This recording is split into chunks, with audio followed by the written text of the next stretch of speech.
ఓం శ్రీరామచంద్ర పరబ్రహ్మణే నమః. ఓం నమో వశిష్ఠ విశ్వామిత్ర వ్యాస వాల్మీకి సుఖాదిభ్యః. ఓం శుక్లాంబరధరం విష్ణుం శశివర్ణం చతుర్భుజం ప్రసన్నవదనం ధ్యాయేత్ సర్వవిఘ్నోపశాంతయే. ఓం నమో బ్రహ్మాదిభ్యో బ్రహ్మ విద్యా సంప్రదాయ కర్తృభ్యో వంశ ఋషిభ్యో మహద్భ్యో నమో గురుభ్యః. ఓం శ్రీరామో రామభద్రశ్చ రామచంద్రశ్చ శాశ్వతః రాజీవలోచన శ్రీమాన్ రాజేంద్రో రఘుపుంగవః. శ్రీ యోగ వాసిష్టము ఉపశమ ప్రకరణము. అగ్రభాగమున ఇనుము కలిగినట్టి గొడ్డలి అనబడేటువంటిది. గొడ్డలికి అంటే అది వృక్షము యొక్క భాగము చేత ఒక గట్టి కొమ్మ చేత ఎండినటువంటి కర్రకు చివర ఇనుము అనేటువంటిది బిగిస్తారు. ఆ బిగించినటువంటిది ఏంటి? అది ఉత్త ఇనుము పెట్టి కొడితే వృక్షము నరకబడుతుందా? పడదు. కానీ ఆ ఇనుముకి మరి ఒక గట్టి కొయ్య, ఆ కొయ్య ఎక్కడిది? వృక్షంలో భాగమే. అది ఆ ఇనప ముక్కకి తగిలించి గట్టిగా బిగించిన తర్వాత దాని చేత వృక్షాన్ని నరకడానికి సాధ్యపడినట్లుగానే అదేవిధంగా అగ్రభాగంలో అంటే ఏ ఊర్ధ్వంగా ఉన్నటువంటి ఆత్మాకార వృత్తి కలిగినటువంటి మనస్సు చేత మరి ఈ విషయాలతో నిండినటువంటి మనస్సును ఛేదించాలి.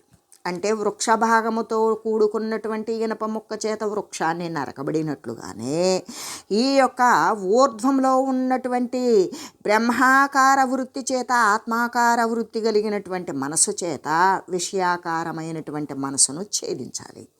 అలా ఛేదించి పవిత్రమైనటువంటి ఆత్మపదాన్ని పొంది ఇప్పుడే సుస్థిరుడివై ఆనందంగా ఉండు. అంతేకాదు మనస్సు చేత వృత్తి రూప మనసును ఛేదించి ఏ విధంగా వాసనలతో కూడుకున్నటువంటి ఏ మనసు అయితే విషయాకార మనసు ఉన్నదో ఆ వృత్తి రూపమైనటువంటి మనసును ఛేదించి వేసి వాసనాభావము చేత వాసనలు లేని కారణము చేత వర్తమాన మనస్సును కూడా త్రుంచివేసి ఈ సంసార బంధాన్ని రహితం చేసుకో అని తెలియజేస్తూ తిష్టన్ గచ్చన్ స్వభావ ప్రజ్ఞాన్ని వసన్నుత్ప సన్నుతన్ పతన్ అసదేవేదమిత్యంతే నిశ్చితాస్త్యం పరిత్యజ. కాబట్టి నీవు కూర్చున్నప్పటికీ, నడుస్తూ ఉన్నప్పటికీ, నిద్రిస్తూ ఉన్నప్పటికీ, మేల్కొని ఉన్నప్పటికీ, మరి నివసిస్తూ ఉన్నా, పైకి పోతూ ఉన్నా, క్రిందకి దిగుతూ ఉన్నా, పడుతూ ఉన్నా, లేస్తూ ఉన్నా అంటే సర్వకాల సర్వావస్థల యందు కూడా ఈ ప్రపంచము అసత్యమే అనేటువంటి విషయం అంతఃకరణంలో నిశ్చయపడాలి. ఆ నిశ్చయపడినప్పుడు దాని యందు ఎటువంటి అపేక్ష కూడా లేకుండా దానిని వదిలివేయాలి. అంటే కూర్చొని ఉన్నా, నడుస్తూ ఉన్నా, నిద్రిస్తూ ఉన్నా, మేలుకొని ఉన్నా, పైకి ఎగురుతూ ఉన్నా, క్రిందకు పడుతూ ఉన్నా అంటే ఏ కాలంలో అయినా అంటే భూత భవిష్యత్ వర్తమాన కాలాల యందు మరి జాగ్రత్త స్వప్న సుషుప్తి అవస్థల యందు ఈ ప్రపంచమంతా కూడా అసత్తే అంటే మిథ్య, అబద్ధము అనేటువంటి మనసులో నిశ్చయించుకోవాలి. దాని పట్ల విశ్వాసము అనేటువంటిది పూర్తిగా వదిలివేయాలి. అంటే అది సత్యము అనేటువంటి భావన ఉండనేకూడదు అని చెబుతూ సమతామలమాశ్రిత్య సంప్రాప్తం కార్యమహరన్ అచింతయం స్తదా ప్రాప్తం విహరేహి రాఘవ. కాబట్టి ఓ రామ, బ్రహ్మతత్వము అనేటువంటి సమత్వాన్ని లెస్సగా ఆశ్రయించు. అలా ఆశ్రయించి ప్రాప్తించినటువంటి కార్యాలను మాత్రమే చేయు.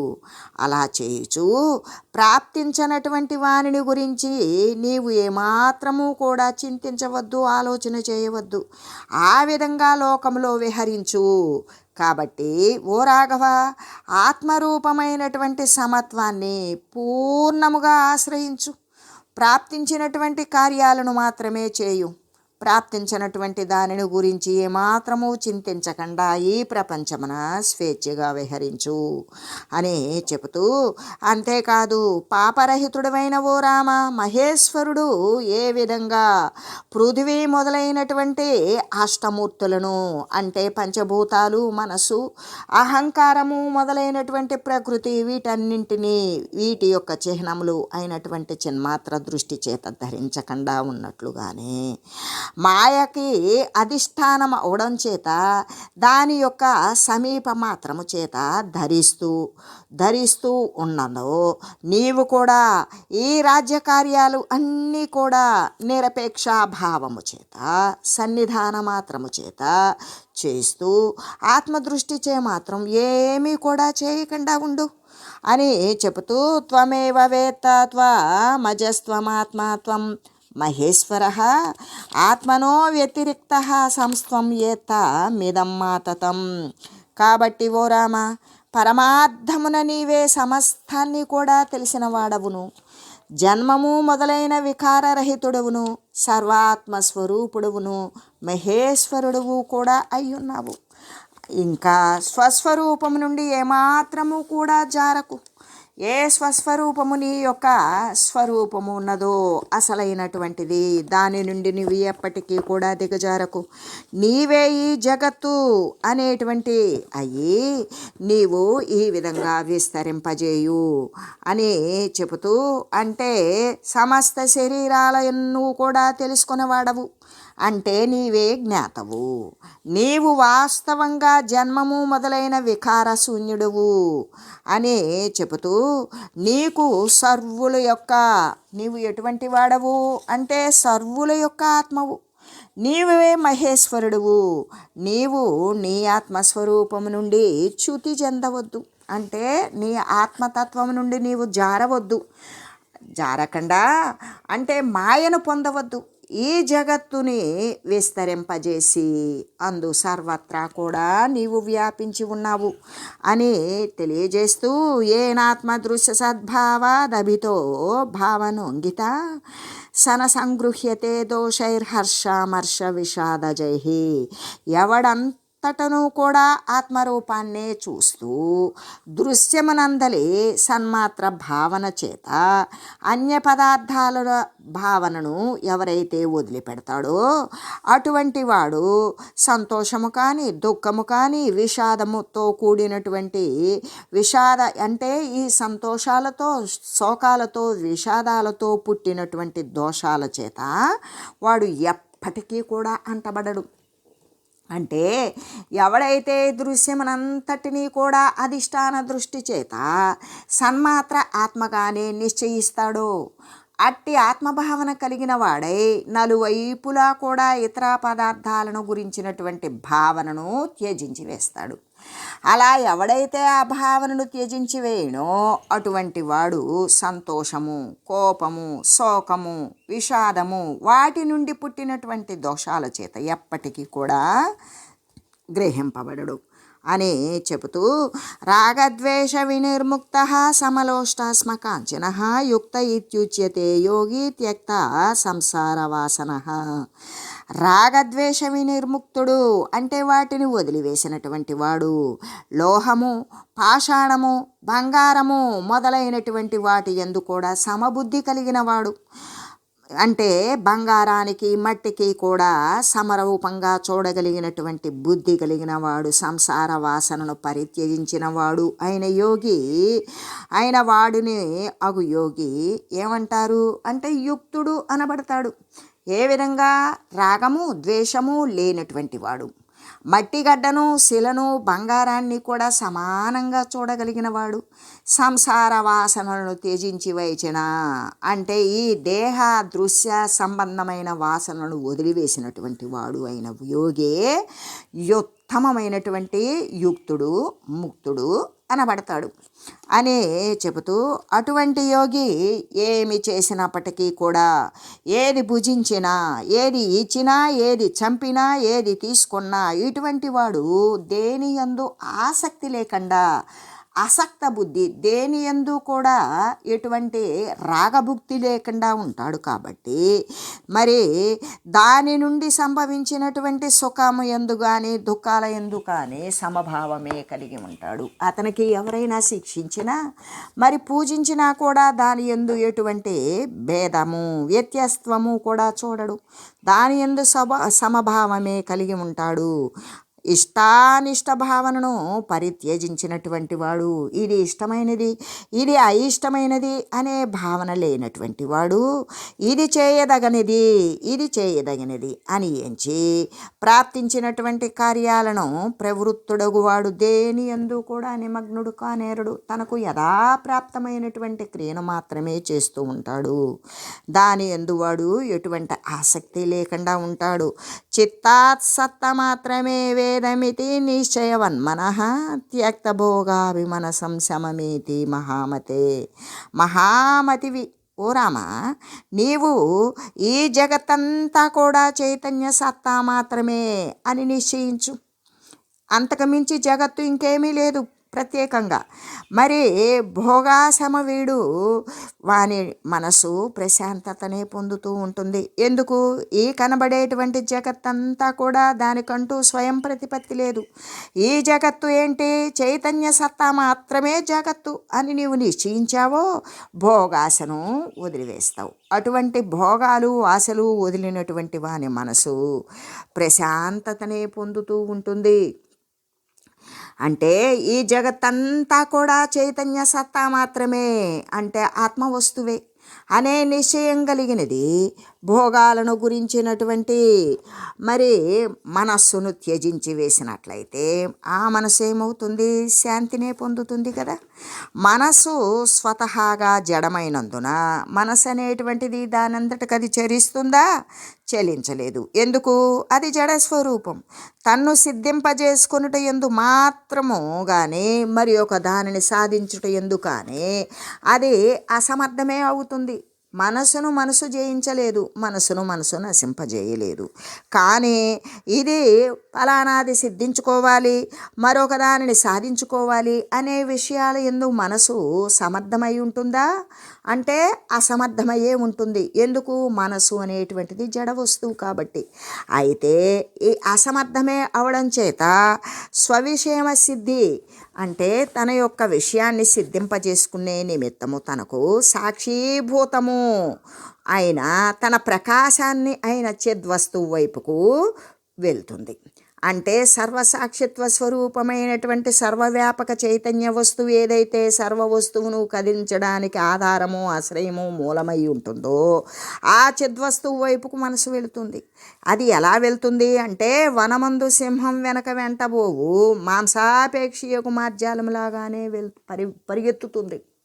తన యొక్క సిద్ధిని పొందాలంటే మనసు ఆ చైతన్యం వైపుకి వెళుతుంది. ఎలా వెళ్తుంది అంటే వనమందు అరణ్యంలో సింహం వెనక మాంసం తినాలి అనేటువంటి కోరిక కలిగినటువంటి పిల్లి సింహం వెనకాల పరిగెత్తిపోయినట్లుగానే ఆ యొక్క తన యొక్క సిద్ధిని ఏదైనా వస్తువును సాధించుకోవాలి అనేటువంటి మనసు తను జడప్రాయము కాబట్టి తను అసమర్థము కాబట్టి ఆ కార్యము దేని సహాయము చేత సర్వసాక్షిత్వ చైతన్యము ద్వారా మాత్రమే నెరవేరుతుందని ఆ చైతన్యం వెనకనే నడుస్తుంది అని చెబుతూ సింహం యొక్క శక్తి అతిశయము చేత లభించిన మాంసాన్ని అంటే సింహం కొన్ని జంతువులను చంపుతుంది. ఆ చంపి అది తినగా మిగిలినటువంటి మరి దాని యొక్క శక్తి అధికరించినటువంటి శక్తి చేత మాంసం లభిస్తుంది జంతువులను చంపినప్పుడు. ఆ మాంసాన్ని దానిని అనుసరించి వచ్చినటువంటి పిల్లి ఏం చేస్తుంది? ఆ సింహం తిని వదిలివేసి వెళ్ళిపోగా మిగిలినటువంటి మాంసాన్ని పిల్లి భుజించినట్లుగానే ఈ చిత్శక్తి యొక్క ప్రభావము చేత కలిగేటువంటి దృశ్యాన్ని మనసు ఆశ్రయిస్తుంది. మనసు ఆశ్రయించడానికి స్వతహాగా జడప్రాయమైనది. మరి దేని యొక్క ప్రభావము చేత? చిత్శక్తి యొక్క ప్రభావము చేత కలిగేటువంటి దృశ్యాన్ని మనస్సు అప్పుడు ఆశ్రయిస్తుంది అని చెబుతూ మన ఏవమ సత్కల్పం చిత్ప్రసాదేన జీవతి భావయన్ విశ్వమే వైకం చింతామేత్య చిదప్యుత. ఈ ప్రకారంగా అసద్రూపమే అయినటువంటి మనసు అద్వితీయమగు పరమాత్మను మరచిపోయి కేవలము జగత్తు యొక్క ఆకారాన్నే భావిస్తూ ఉంటుంది. అలా భావిస్తూ చైతన్య ప్రభావము చేతనే జీవిస్తుంది. ఎందుకు? అద్వితీయమగు పరమాత్మ. రెండవది ఉన్నదా? లేదు. ఉండేటువంటి వస్తువు జగత్తన్నా, విశ్వమన్నా, ప్రకృతి అన్నా, పరమాత్మ అన్నా, బుద్ధి అన్నా, ఇంద్రియాలన్నా, దేహాలన్నా, ఉపాధులన్నా, భూతాలన్నా, ఈ పంచభూతాలన్నా సర్వేక సమస్తము కూడా అద్వితీయమైనటువంటి పరబ్రహ్మ స్వరూపమే. అద్వితీయము అంటే రెండవ వస్తువు లేనిది, ద్వితీయం నాస్తి. ఉండేటువంటి పరబ్రహ్మం ఆ పరమాత్మను ఏది మరుస్తుంది అంటే అసద్రూపము, అసలు రూపమే లేనటువంటి జడాకారమైన మనసు ఏం చేస్తుంది? పరమాత్మను మరిచిపోతుంది. మరిచి కేవలము జగత్తు యొక్క ఆకారము అంటే ఈ వచ్చిపోయేటువంటి భ్రమలు ఏవైతే ఉన్నాయో దానిని పట్టుకొనే భావిస్తూ ఉంటుంది. కానీ దేని ద్వారా ఉంటుంది అంటే మళ్ళీ ఆ చైతన్య ప్రభావం చేతనే అది జీవిస్తూ ఉంటుంది మనసు అనేది. అయితే ఒకప్పుడు ఆత్మను సంస్మరిస్తుంది, తన మనోరూపాన్ని వదిలివేస్తుంది, మరలా చైతన్య రూపమే అవుతూ ఉంటుంది. ఒక్కొక్కసారి ఏం చేస్తుంది? ఆ పరమాత్మ తత్వాన్ని సంస్మరించినప్పుడు తన యొక్క మనోరూపం నశించిపోతుంది. ఆ మనసు అనేటువంటి రూపాన్ని వదిలేసి మళ్ళీ కూడా ఆ శుద్ధ చైతన్య రూపం ఏదైతే ఉంటుందో ఆ చైతన్య రూపమే అవుతూ ఉంటుంది అని చెబుతూ, అంటే మనసు శూన్యముగా అంటే మిథ్యగా ఏ విధంగా అబద్ధంగా ఉన్నదే అగుచు ఆత్మను మరిచిపోతుంది, కేవలము జగత్తు యొక్క ఆకారాన్ని భావిస్తూ ఉంటుంది అని చెప్పుకున్నాం కదా. చైతన్యం యొక్క ప్రభావము చేతనే జీవిస్తుంది. మరి దానికి జీవించడానికి మనసు ఉత్పన్నమై ఊనుకొని ఉండేదానికి మరి హేతువెవరు అంటే ఆ శుద్ధ చైతన్యమే. ఆ చైతన్యం యొక్క ప్రభావం చేతే జీవిస్తుంది కదా. మళ్ళీ కూడా అది ఏం చేస్తుంది? రెండవది లేనిది అయినటువంటి ఏ పరమాత్మతత్వం అయితే ఉన్నదో దానిని స్మరిస్తుంది మనసు. స్మరించినప్పుడు ఏమవుతుంది? తన మనోరూపాన్ని వదిలివేస్తుంది. వదిలివేసి చిద్రూపమైనటువంటి ఆత్మయే ఆగుతూ ఉంటుంది. జడమును చైతన్య దీప ప్రకాశ వర్జితము అయినటువంటి మనసు ఎటువంటిది అంటే తనకంటూ స్వయం చైతన్యం లేదు. అది ఆ చైతన్య దీప ప్రకాశ వర్జితము, దానిని వదిలేసినటువంటి జడమైనటువంటి మనసు ఎటువంటిది అవుతుంది? చైతన్య ప్రకాశాన్ని వదిలేస్తే చచ్చినదే అవుతుంది, మృతప్రాయమే అవుతుంది, చచ్చిన దానితో సమానం అవుతుంది. జడ వస్తువు కార్యసమర్థము అనేటువంటిది ఏ విధంగా అవుతుంది? కాదు కదా అని చెబుతూ, అంతేకాదు చిత్స్వభావము నుండి స్వల్పంగా అభివ్యక్తమైనటువంటి విషయాభిముఖమే అయిన అసన్మయ కల్పన ఏదైతే ఉంటుందో, ఏ చిత్తమని చెప్తారో దానిని ఇది అసన్మయ కల్పనయే చిత్తము అని శాస్త్రజ్ఞులు చెప్తూ ఉంటారు. అయితే ఈ ద్రష్టు దర్శన దృశ్య రూపమైనటువంటి చిత్తము అనేటువంటి సర్పం యొక్క పూత్కారము అంటే ఆ చిత్తము యొక్క కలన లేదా కల్పన అనబడుతూ ఉంటుంది. ఆ కల్పనయే నేను చిద్రూపుడను అని ఎరిగి మరలా కూడా చిద్రూపత్వాన్ని పొందుతుంది. అది ఏమవుతుంది అంటే తను వేరుగా అవుతుంది, మళ్ళీ చిద్రూపతత్వాన్ని పొందుతుంది, మళ్ళీ ఆ చిద్రూపమే అవుతూ ఉంటుంది. అలాగా విషయరహితమైనటువంటి చైతన్యమే సనాతన బ్రహ్మము అవుతుంది. విషయంతో కూడినటువంటిది సనాతన బ్రహ్మమైనప్పుడు మరి విషయము నశించినప్పుడు విషయము నశించినటువంటి చైతన్యం ఏమవుతుంది? సనాతన బ్రహ్మం అవుతుంది. అదే విషయాలతో కూడినప్పుడు ఏమవుతుంది? ఆ చైతన్యమే కల్పన అని చెప్పబడుతూ ఉంటుంది. ఆ బ్రహ్మమే కించిత్ విషయయుక్తం అవడం చేత, ఈ యొక్క విషయ ఆకారంతో కూడి ఉండడం చేత అది కల్పనా రూపాన్ని పొందుతుంది. ఆ కల్పనా రూపమే హృదయమున సద్వస్తువునే పోలి ఉన్నట్లుగా సంకల్ప వికల్ప రూపములో స్థిరత్వాన్ని పొంది అది మనస్సు అని అవుతూ ఉన్నది, మనసే అవుతుంది. ఈ నిత్యము అనుభవ రూపమైనటువంటి ఆత్మను విస్మరించినప్పుడు, స్మృతి రూపము చెందినప్పుడు అది ఏ చిత్తము అనబడుతూ ఉంటుంది గుర్తొచ్చినప్పుడల్లా. అప్పుడు అది తన యొక్క చిద్రూపత్వాన్ని మరిచిపోయి జడ రూపాన్ని పోలి ఉంటుంది. నేను కేవలం సత్తా మాత్రమైన ఆ యొక్క చైతన్య స్వరూపాన్ని అని మరిచినప్పుడు అదేమవుతుంది? జడ రూపాన్ని పొంది చిత్స్వరూపం అవుతుంది అని చెబుతూ, ఆ చైతన్యమే మరి భూతం యొక్క, అంటే ఏ భూతము అంటే దృశ్యము, ఈ భూత విషయాకార కల్పన చేత ఆ చైతన్యమే రాబోయేటువంటి విషయాకార సంకల్పాన్ని, ఏ విధంగా గతంలో జరిగినటువంటి విషయాకార కల్పన చేత రాబోయేటువంటి విషయాకార సంకల్పాన్ని విధానము చేసేటువంటి కల్పన అయ్యి, మరి ఏది తీసుకోవలియు ఏది వదిలివేయవలియు అనేటువంటి హేయోపాధేయాలు అనేటువంటి రెండు ధర్మాలతో కూడి పరిచ్ఛిన్నమే అవుతూ ఉంటుంది. అదే దాని యొక్క స్వయంగా అంటే స్వమాయా శక్తి వశము చేత బ్రహ్మాండాకారాన్ని పొందినది అవుతూ ఉంటుంది. అంతేకాక ఇది గురువుల ద్వారా శాస్త్రముల ద్వారా గనక తత్వ విచారాన్ని అది పొందలేదనుకో, అటువంటి జ్ఞానాన్ని బోధింపబడలేదనుకో, ఆ బోధింపబడేటంత వరకు బోధింపబడలేదు కాబట్టి తన యొక్క వాస్తవికమైనటువంటి అసలు తన వాస్తవిక స్వరూపం ఏంటి అంటే అద్వితీయమైనటువంటి పూర్ణానంద స్వరూపము అయినప్పటికీ కూడా ఇక్కడ గురువుల ద్వారా శాస్త్రముల ద్వారా సాధుజన సాంగత్యము ద్వారా కూడా తత్వ విచారాన్ని పొందలేని కారణము చేత ఆ యొక్క జ్ఞానాన్ని మరిచిపోయి తన యొక్క వాస్తవికమైనటువంటి అద్వితీయ పూర్ణానంద స్వరూపము నేను అనేటువంటి గురుతును కోల్పోతుంది. అంటే అది గుర్తెరగదు, నేను ఆ పూర్ణతత్వాన్ని అనేటువంటిది గుర్తెరగదు. కాబట్టి శాస్త్ర విచారము చేత మరి ఉత్తమ వైరాగ్యము చేత ఇంద్రియ నిగ్రహము చేత ఈ యొక్క జాగ్రత్త స్వప్న సుషుప్తుల నుండి కూడా తన యొక్క చిద్రూపాన్ని వేరుపరచాలి. ఏ విధంగా? ఎప్పుడు తను అసలు ఎటువంటి ఆ పరమాత్మ స్వరూపము అనేది తెలియాలి అంటే మరి తాను ఆ రెండవది లేని అయినటువంటి ఆ పూర్ణానంద స్వరూపమును అని గురి తెరగాలి అంటే వానికి తగినంత శాస్త్ర విచారము ఉండవలే. అంతేకాదు ఆ శాస్త్ర విచారము చేత వానికి ఉత్తమమైనటువంటి వైరాగ్యము అనేటువంటిది అభ్యాసం చేయాలి. ఆ ఉత్తమమైనటువంటి వైరాగ్యం ద్వారా ఇంద్రియాలు నిగ్రహించాలి, శమధమాదులు సాధించాలి.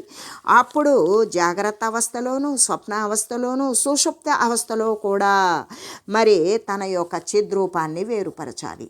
వేరుపరిచి నేను పూర్ణాత్మస్వరూపుడనే అనేటువంటి జ్ఞానం జ్ఞాపకము గురుతూ ఉండాలి. కలనా సర్వం జంతూనాం విజ్ఞానేన సమేన చ ప్రబుద్ధ బ్రహ్మతామేతి భ్రమతే తరదా జగత్. అంటే శాస్త్రజన్య జ్ఞానము చేత, శాస్త్రము అభ్యసించడం ద్వారా పుట్టిన జ్ఞానము చేత, శమము చేత, అంతరేంద్రియ నిగ్రహముల చేత మరి ప్రబోధము చెందినటువంటి జీవకలన అంటే అది జ్ఞానాన్ని పొందినటువంటి ఆ జీవుని యొక్క కల్పన ఏమవుతుంది? బ్రహ్మరూపత్వాన్ని చెందుతుంది. అలాగానప్పుడు అది దృశ్య జగత్తునందే పరిభ్రమిస్తూ శరీరాల యొక్క రాకపోకలు, ఉపాధుల యొక్క రాకపోకలు అనేటువంటివి జరుగుతూనే ఈ పరిభ్రమలోనే పడి ఉంటుంది అని చెబుతూ, అంటే సమస్త ప్రాణుల యొక్క కూడా ఈ చిత్తము మొదలైన కల్పన శాస్త్ర విజ్ఞానము చేత సమాధి సహిత శ్రవణం మననము నిధిధ్యాసనము చేత గనక ప్రబోధింపబడిందో అప్పుడు బ్రహ్మత్వాన్ని పొందుతుంది. లేకపోతే జగత్తునందే తిరుగాడుతూ ఉంటుంది అని తెలియజేస్తూ, వ్యామోహమదిరామత్తాం లుటితాం విషయావటే ఆత్మావేదన సంసుప్తాం కలనామేవ బోధయే. ఈ సంసార వ్యామోహము అనేటువంటి మదిర చేత అంటే అటువంటి మొత్తు పదార్థము చేత ప్రమత్తతను పొందింది, మొత్తులో పడిపోయింది. అంటే అజ్ఞానములో మగతలో పడిపోయింది. ఆ ప్రమత్తత నుండి అది ఎక్కడ తిరుగుతుంది? విషయకర్తమున తిరుగాడుతుంది. విషయాలు అనేటువంటి గోతిలో పడిపోయింది. ఆ గోతిలో నుండి బయటకు వచ్చేటువంటి మార్గం తెలియక అక్కడే తిరుగుతుంది. అయితే తిరుగాడుచు ఆత్మజ్ఞాన భావము అనేటువంటి అజ్ఞాన నిద్రయందు పడి ఉన్న ఈ జీవకల్పనను మేల్కొల్పాలి కదా. అంటే ఆ విషయాలలో పడి తిరుగుచూ ఉన్నటువంటి ఆత్మజ్ఞానము అనేటువంటి భావన లేకుండా ఉన్నది. ఆ లేని దానిని అంటే నీవు అజ్ఞాన నిద్రయందు పడి ఉన్నావు అనేటువంటి తనను తాను తన యొక్క జీవకల్పనను మేల్కొల్పుకోవాలి అని చెబుతూ, ఎలాగంటే సంసార వ్యామోహరాగము అనేటువంటి కళ్ళు చేత మొత్తెక్కి ఉన్నటువంటిది విషయములు అనేటువంటి గోతి యందు దొర్లుచు ఉండేటువంటి ఆత్మను ఎరుగకుండా ఉండటం అనేటువంటి నిద్రపోవడంతో కూడినది అయినటువంటి ఈ చిత్తము మొదలైన కల్పన అనేటువంటి దానిని ప్రబోధం చేయాలి, నిద్రలేపాలి కదా, జాగ్రత్త పరచాలి కదా. కాబట్టి ప్రబుద్ధముగానప్పుడు ఈ కలన అంటే కల్పన తన యొక్క ఆత్మరూపముని ఏమీ కూడా ఎరగకుండానే ఉంటుంది. ఎందుకు? తనకి ఎటువంటి జ్ఞానబోధితం లేదు. తను ఆత్మ అనేటువంటి వస్తువు మరిచి ఉన్నది, ప్రబుద్ధము కాలేదు, దాని యొక్క బుద్ధి అనేటువంటిది మేల్కొల్పబడలా. అది కాబట్టి తన యొక్క ఆత్మరూపాన్ని ఎప్పటికీ తెలియకుండానే ఉంటుంది. ఎలాగంటే ఒకవేళ తెలిసినప్పటికీ కూడా ఈ జగత్స్థితి సంకల్ప కల్పనలాగానే మిథ్యాభూతమే అవుతూ ఉన్నది. అంటే ఒకవేళ గోచరమైనప్పటికీ కూడా ఈ జగత్తు యొక్క స్థితి ఎలా ఉంటుంది?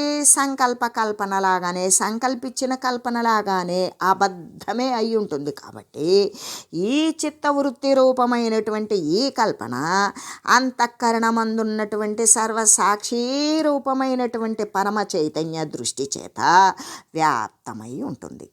అలా వ్యాప్తమై ఉన్నప్పుడు ఆ యొక్క వాసనాశక్తి చేత, ఏ వాసన అంటే అంతఃకరణమున ఉన్నటువంటి చిత్తవృత్తి రూపమైనటువంటి ఈ కల్పన అంతఃకరణమున ఉంటుంది. కాబట్టి మరి అంతఃకరణములో ఏముంటుంది? సర్వసాక్షి రూపమైనటువంటి పరమ చైతన్యం ఉంటుంది.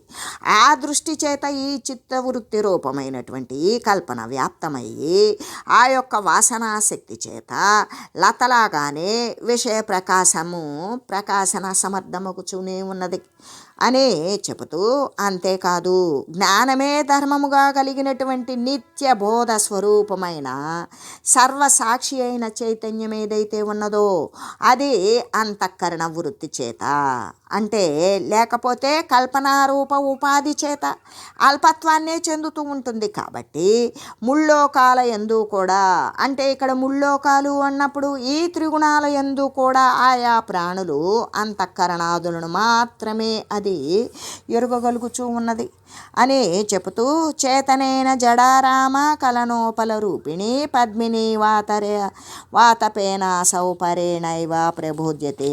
కాబట్టి రామ, వృత్తి రూపమైనటువంటి కల్పన శిలవలే జడము. కాబట్టి అటువంటి వృత్తి రూపమైనటువంటి కల్పన వాడు కల్పించాడు. ఆ కల్పించినటువంటిది ఏంటి? రాయిలాగానే జడము, కదలదు. ఆ యొక్క తపము చేత, అంటే కమలములాగానే అది సాక్షి చైతన్యము చేత ప్రబోధితమవుతూ ఉన్నది. అంటే అంతఃకరణ వృత్తికి స్వతహాగా ప్రకాశత్వము లేదు అనే కదా భావము. ఈ చిత్తము అంటే జీవకల్పన అనేటువంటిది జడమైనది, అది రాతి వంటిదే, అంటే అది కదలదు. కాబట్టి సూర్యరశ్మి చేత కమల సరోవరములాగానే అది పరమగు సాక్షి చైతన్యము చేత ప్రబోధింపబడుతూ ఉన్నది. ఏ విధంగా కమలం గనక సూర్యకిరణాల చేత ఏ విధంగా వికసితమవుతుందో అలాగే ఈ చిత్తము కూడా ఎటువంటిది? పరమమైనటువంటి సాక్షి చైతన్యము చేతనే అది జ్ఞానవంతమవుతుంది అని తెలియజేస్తూ, అంటే అంతఃకరణ శక్తికి దాని యొక్క స్వయంగా స్వతహాగా ప్రకాశత్వము అనేటువంటిది లేదు కదా. మరి దాని యొక్క ప్రకాశత్వము కేవలము చైతన్య సత్తా మాత్రము చేత మాత్రమే అది దాని యొక్క కదలిక ఉంటుంది. కాబట్టి అది ప్రేరణ చేసినప్పటికీ కూడా శిలారూపమైనటువంటి కన్య నృత్యం చేయలేనట్లుగానే ఒక కన్య అనేటువంటి బొమ్మను రాతితో చెక్కారు. ఆ చెక్కినటువంటి దానిని ఎన్ని రకాలు నేర్పినా, ఎన్ని పాటలు పాడినా, ఎంత ప్రేరణ చేసినా ఆ శిలారూపంలో ఉన్నటువంటి కన్య బొమ్మ నృత్యం చేస్తుందా?